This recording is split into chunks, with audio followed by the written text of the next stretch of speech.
Many signings in the NBA have led to championships, Delivers!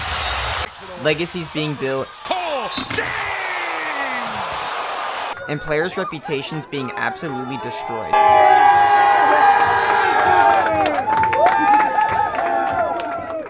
By the end of this video, you're going to know about the best signings by each NBA team since 2010 ranked. And trust me, through my hours of research, you're not going to be disappointed. And before we get into today's video, make sure you guys subscribe to stay in the know about basketball and football. I really do appreciate it, and make sure you guys like the video if you guys enjoy. So obviously these first couple of teams are going to be a little boring because we're going to go from 30 to 1. But let's start off with the worst best signing here by the Washington Wizards, who I think made a quality signing, but definitely not a blockbuster move. So like I kind of said, the Washington Wizards haven't made too many blockbuster signings since 2010, but they did pick up an aging Paul Pierce in the 2014 offseason. Signed to a 2-year deal, Pierce was coming off a down season in Brooklyn where he only averaged 13 points per game, which was 5 points down from his previous season. To be honest, Pierce only played one season with Washington, so there isn't much he contributed to this team other than him hitting the game-winning shot and saying, I called game. Past that, he did help them reach the conference semifinals where they lost to the Atlanta Hawks in 6 games. Like the Wizards, my next team here is the Grizzlies, but I think that they made a signing here for a role player who actually helped the franchise become a winning team. And that player is Tyus Jones, who they actually signed in the 2019 free agency period. Jones was coming off a solid rookie campaign in Minnesota where he displayed the ability to be a very solid backup point guard on a competing team. When he signed with the Grizzlies in 2019, they were in desperate need of a point guard to back up newly drafted Ja Morant, which Jones was a perfect fit for. He played in Memphis for 4 seasons, where he was among the best at his role at playing the backup point guard position because he had a high assist to turnover ratio. In fact, he was the leader in that category in the 2021 to 2022 season, where he averaged just about 7 assists to 1 turnover, which is outstanding in my opinion. He helped the Grizzlies become a contending team and was a huge help in the development of Ja Morant's career. Looking at the Magic next, we're going to go on to another role player who I think is going to help them contend, and that is Kentavious Caldwell-Pope. So yes, I know Kentavious Caldwell-Pope just signed this contract, so we're not going to know how he's going to play. And there also are a couple other guys here who I put that just signed this season. But I really like KCP to the Magic because, you know, the Magic were in desperate need of shooting. They're among the top 5 lowest teams in 3-point percentage last year at 34.8%. I think the addition of KCP will not only bolster their shooting, but I think their perimeter defensive capabilities will also increase because of KCP's 3-and-D style of play. They were already second in the NBA in points allowed per game last season at 107.4, so I think Kentavious Caldwell-Pope's defense is going to be a big help, and honestly, they could be the best defense next season. Looking at my 27th spot, I actually have a superstar player, but he only signed to this team for 1 season, and he wasn't at his superstar level yet. But that player is going to be Julius Randle to the New Orleans Pelicans. So Julius Randle signed this contract after his rookie campaign with the Los Angeles Lakers after the 2018 season. Randle averaged 21.4 points and 8.7 rebounds per game in his only season with the Pelicans, where they finished 13th in the Western Conference. After this season, Randle signed with the Knicks, where he now resides and is thriving with a lot of potential to make noise later in his career. Since he has only had 1 season with the Pelicans, like I said, and didn't really help them win, that's why he's at 27 despite being a superstar player. For my 26th spot, I want to look at another pretty recent signing with Jeremy Grant to the Detroit Pistons. So Detroit, obviously another low market team. They haven't really made much moves in free agency. But we look at Jeremy Grant. He was coming off a solid year in Denver where he was a key role player in their season's success. He decided to sign with the Pistons on a 3-year deal worth $60 million in a player option, which he later declined. Grant was a very solid player in Detroit as he averaged both 22.3 points and 19.2 points per game in his tenure there. I think this was a great signing for Grant because he was able to prove himself as a pure scorer in the NBA, but I put this signing at 26 because he didn't help them win at all like Randle with the Pelicans, but he was there for 2 seasons instead of Randle's 1, which is why I put him a spot above. At my next spot here, let's look at a point guard who was one of the best players before he got injured. And of course, here I have to talk about Minnesota Timberwolves signing of Derrick Rose. Derrick Rose was the 6th man for the Timberwolves squad in the 2018-19 season, where he averaged 18.1 points per game on 48.2% from the field and 37% from downtown. Although the Timberwolves didn't really win much with Derrick Rose, they were able to revitalize his career, which I was really happy to see because of the career low season Rose had the season before. I like putting Rose at 25 here because he's still playing in the NBA currently because of this breakout season he had. I know this may be high when compared to the dudes before him, But I think Rose holds a special place in my heart and a lot of other basketball fans' heart, so that's why I kind of have to bias him here and put him at 25. For my next signing, let's stay in the Northwest and look at one of the biggest role players in this team's franchise history. And of course, we couldn't go away with this video without talking about Wesley Matthews signing to the Portland Trailblazers in 2010. So Matthews was able to provide a lot to this upcoming Blazers franchise, such as shooting and defense, while he was there for half a decade. Matthews was a very consistent player as he played in 60 or more games and shot about 38% from 3 in literally every season he played there. He helped them win a lot of playoff series, and without Matthews, I honestly don't think the Blazers would have been to make it so much noise with the young Damian Lillard and CJ McCollum. For my next spot here, let's go back to the present and look at a player who was actually signed this offseason by the Oklahoma City Thunder. And that player is no other than Isaiah Hartenstein. So something I found interesting with the Oklahoma City Thunder was that they never really had any blockbuster free agency signings, which was surprising to me because of how much success they've had, but their homegrown talent has really been what's been carrying them. But I think that Hartenstein is going to provide important interior defense that the Thunder are going to need because of Chet Holmgren's skinny stature. I think Hartenstein gives this team the chance to make it out the Western Conference, which should be the Thunder's main goal after last season's loss in the Western Conference semifinals to the Mavericks. Overall, though, I think Hartenstein is going to be a very, very positive addition, and I think he's going to be a very solid role player for the Thunder next year. Now, in my 22 spot, we're going to start getting to guys who are actually very impactful role players in their career. And so at this spot, we're going to look at Bojan Bogdanovic of the Utah Jazz. So Bogdanovic signed there after averaging 18 points per game on 42.5% shooting from beyond the arc for the Indiana Pacers.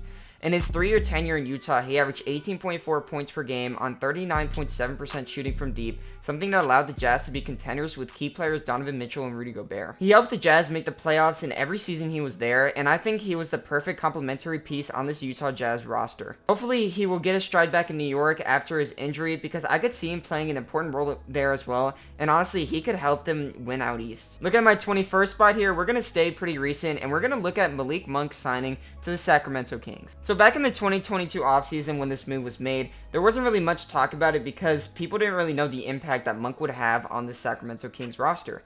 Looking back at it now, this was the best signings the Kings have made since the 2010s because of his impact he has made on this team. As a sixth man, Monk has helped the Kings become one of the best teams in the West due to his shooting ability and athleticism.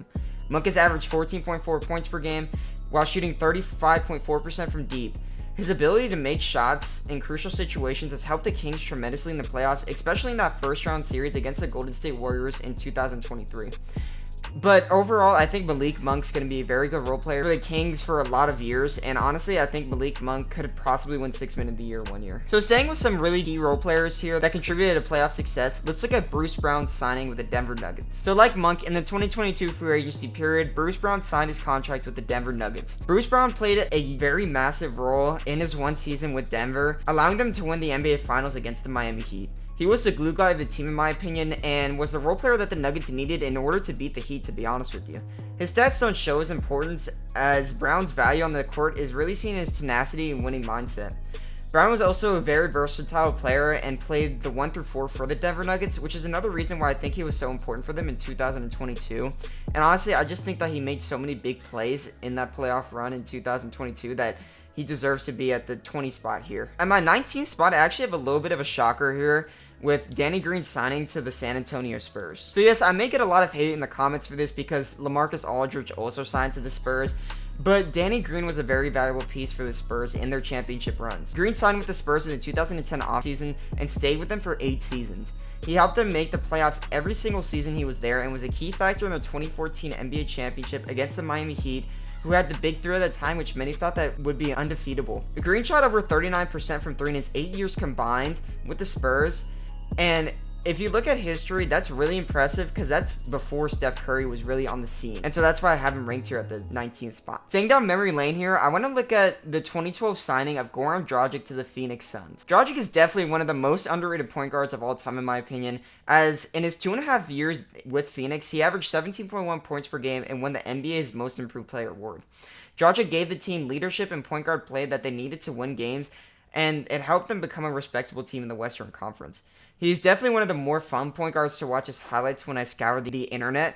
And I think, honestly, this is one of the most underrated signings in free agency, although he didn't really help the team compete. I think if Dragic was signed today with the Suns at his age back in 2012, he would have made a tremendous difference, and honestly, I could see them making the NBA Finals this season. Okay, so now at the 17th spot, we're going to start getting to some All-Stars here, and we're going to start off first with Paul Millsap signing to the Atlanta Hawks. Like Dragic, I think that Paul Millsap was a really underrated player for basically his whole career. In Utah, Millsap definitely was a solid player, averaging 12.4 points with 7 rebounds per game in his 7 seasons there. But once he got to Atlanta, Millsap progressed to be an all-star in all 4 seasons he was there, averaging 17.4 points with 8.3 rebounds per game. Millsap helped the Hawks make the playoffs every season he was there, and in my opinion, like I said, was one of the most underrated players in the NBA at that time. He provided winning plays, which allowed the Hawks to be successful in his tenure, and honestly, I think that he was the main reason why the Hawks were able to outlast a lot of the other teams in the Eastern Conference while he was there for 4 seasons. Next, in my 16th spot, I want to go back out west and look at my Houston Rockets. So I want to look at the signing of Dwight Howard back in 2013. In his 3-year tenure, Howard averaged 16 points, 1.6 blocks, and 11.7 rebounds per game, which are definitely really, really good stats. And considering that his last season there, he only averaged like 13 points per game, I think that he was a very solid player overall for the Rockets. Howard helped the Rockets make some deep playoff runs with James Harden and company, but the farthest they made it was in the Western Conference Finals. After his 3rd season, Howard left to go to the Atlanta Hawks, where he would begin his journeyman career playing for 5 teams in 6 seasons. But I think that he was a pretty successful player with the Rockets, and I really do miss watching that pick and roll of James Harden and Dwight Howard. I think if the Rockets had that 2014 version of Dwight Howard in 2018, they would have beat the Warriors. So now let's go back out east and look at how David West's signing impacted the Indiana Pacers from 2012 to 2015. West, like many players on this list, was a very underrated forward, averaging 14 points with 7 rebounds per game in his 4-year stint. He helped the Pacers challenge the Heat in all the times they faced them in the playoffs and was a big part in contributing to wins overall for the team.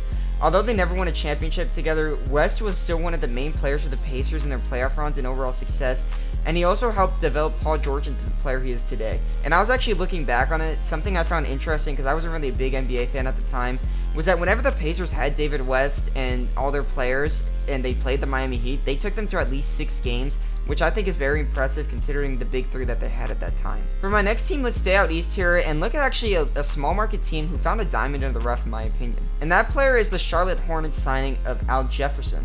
Jefferson is undoubtedly one of the most underrated centers of all time, and he averaged 17.5 points with 8.9 rebounds in his 3 seasons for the Hornets. Considering the Hornets haven't signed many players, they were really lucky with this Jefferson signing, and Jefferson actually helped them to be a winning team in 2 out of 3 seasons there, which really shows the impact he had in the organization considering the team's history of losing seasons. And honestly, I think Al Jefferson for sure could have been a championship level starting center, but he never really got that opportunity in his career. For my next signing, let's look at one of the more forgettable signings, I feel like, by the NBA community, with the Toronto Raptors signing Fred VanVleet. So I say this was more forgettable because Fred VanVleet was an undrafted player who signed with the Raptors, so a lot of people don't really count as a signing, but in my opinion, he signed the contract with them and wasn't drafted by them. So in his 7 years with the Raptors, VanVleet was able to progress from the bottom of the bench player to an NBA All-Star and an NBA champion. VanVleet averaged 14.6 points and 5.6 assists in all of his seasons in Toronto combined. Considering he's an undrafted player, VanVleet exceeded expectations and was very important for the Raptors because he was their point guard and one of the primary offensive threats for 4 seasons. So now looking at my 12th spot, I want to look at a signing that I think was pretty surprising in my opinion, that he got signed for this low whenever he first signed with this team. So yeah, we're going to look at the Milwaukee Bucks signing of Brook Lopez. Brook Lopez is a very, very important part of Milwaukee's success so far. He's been with the Bucks since the 2018 season and has averaged 13 points with 5 boards and 2 blocks per game so far. By the time Lopez signed with the Bucks, he was already starting to expand his shooting range into the 3-point territory, but he reached a new level in concern to big men. Shooting 35% from 3 as a 7-foot center used to be seen as impossible, but he was able to be one of the first big men to adapt this new style of play seen today, and that's honestly why he's been getting paid the big bucks, is because he can stretch the floor and he's a very good defender, 2 of the main things that teams need in centers in today's era. Remember how I said there was a domino effect here? This is going to be my next spot with DeAndre Jordan signing to the Dallas Mavericks. Okay, so look, this obviously isn't because of DeAndre Jordan's play with the Dallas Mavericks, but if we look at the basically timeline of his signing, back in the 2018 summer, the Mavs signed him at the center position, and they ended up flipping DeAndre Jordan a package for Kristaps Porzingis. This in turn led them to flipping Porzingis for Spencer Dinwiddie and making it to the 2022 Western Conference Finals. Then after that, they traded Dinwiddie in a package for Kyrie Irving a year later and made it to the NBA Finals with Irving in 2024. And because of the DeAndre Jordan signing, the Mavericks were able to eventually get Kyrie Irving and make the Finals this year.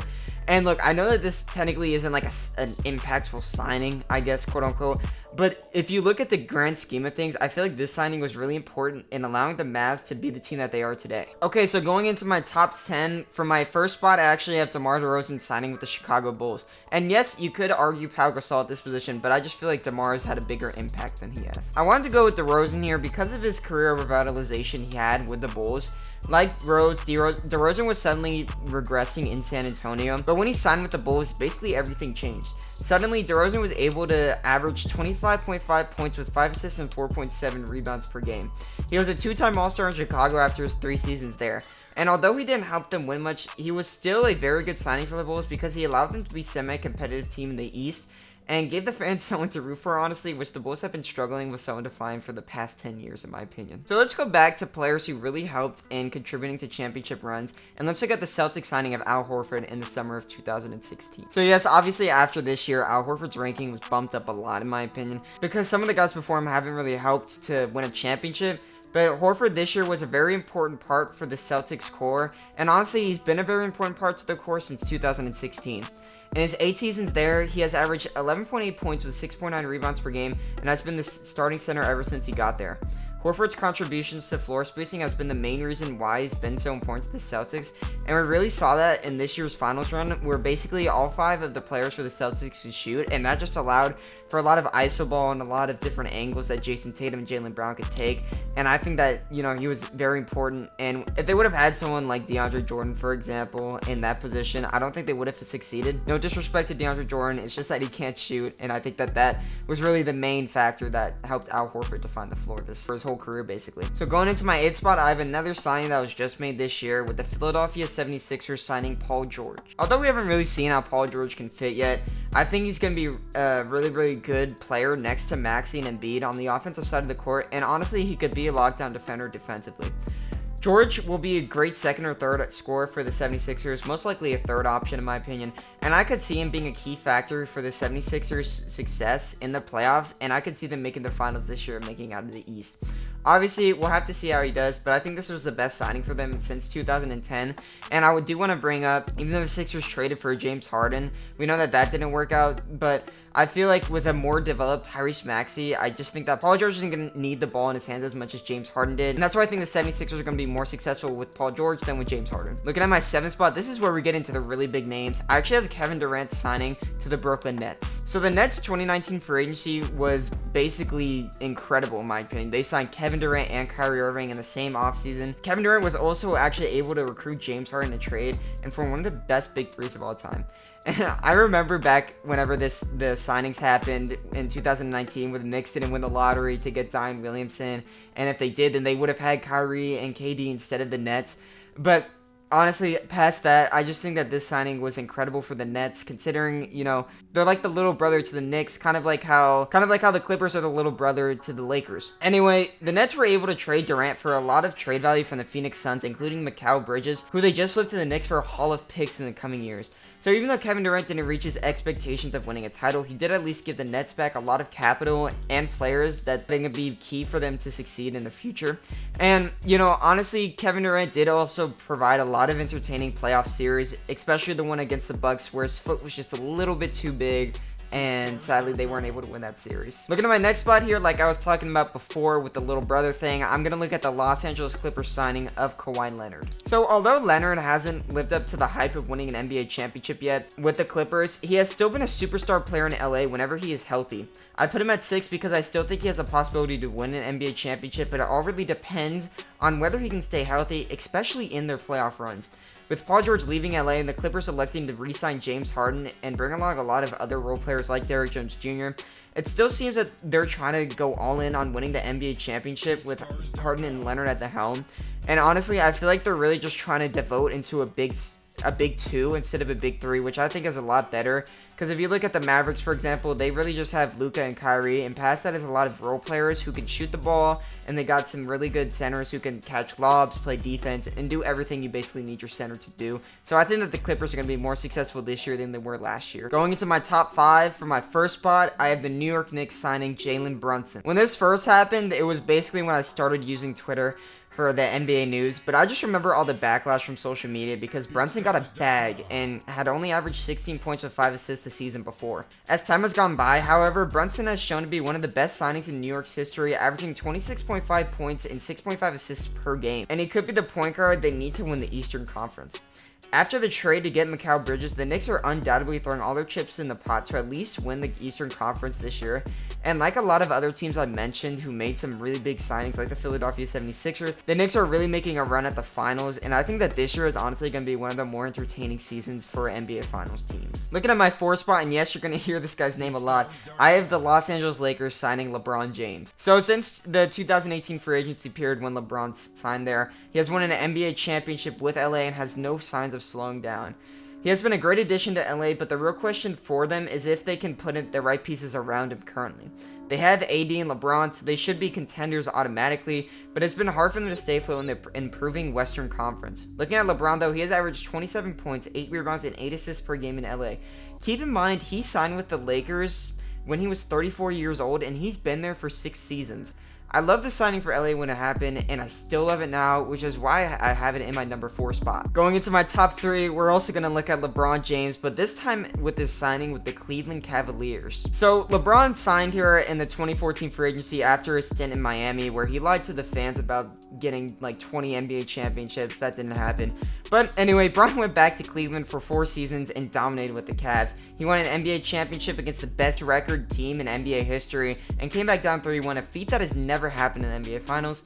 In my opinion, his 2018 playoff run was the best version of LeBron James we've ever seen in his career, as the man averaged 34, 9-9 against the best teams the league had to offer.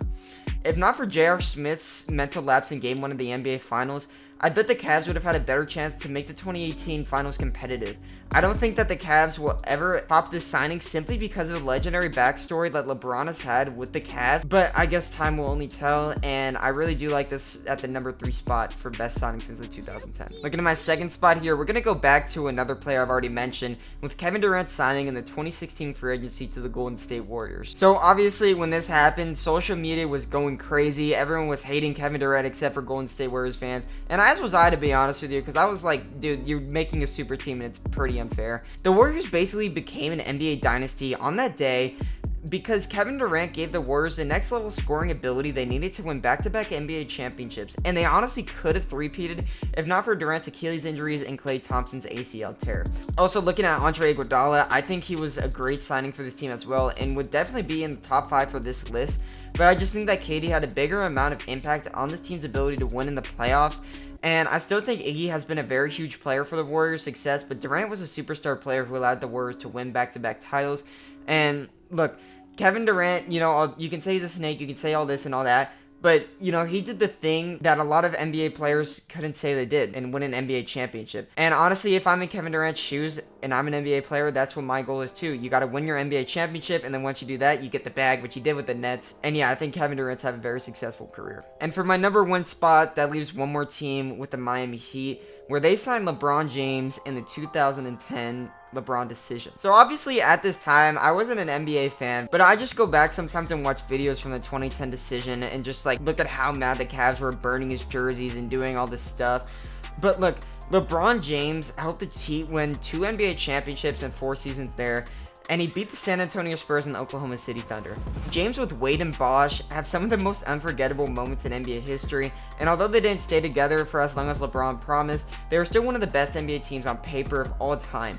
If LeBron James never went to the Heat, there's a big possibility that he only has 2 rings now instead of 4, and honestly, he might not even have that 1 ring in Cleveland. But James's decision was the best of his career and the most impactful signing by any NBA team in my opinion. And honestly, this 2010 free agency was also very big for the Heat in general because they also were able to get Chris Bosh in a sign and trade. Alright guys, but that's the end of my video. I just gave you guys the best NBA signings, number 30 to 1 ranked. I hope you guys enjoyed this video as much as I did researching and making it. Make sure you guys like and subscribe if you guys enjoyed. Thank you guys so much for watching, and make sure you guys check out my links in the description. It has my blog, it has my TikTok, and it has my Twitters. And yeah, I thank you guys for making it throughout the whole video, and I'll see you guys in the next one.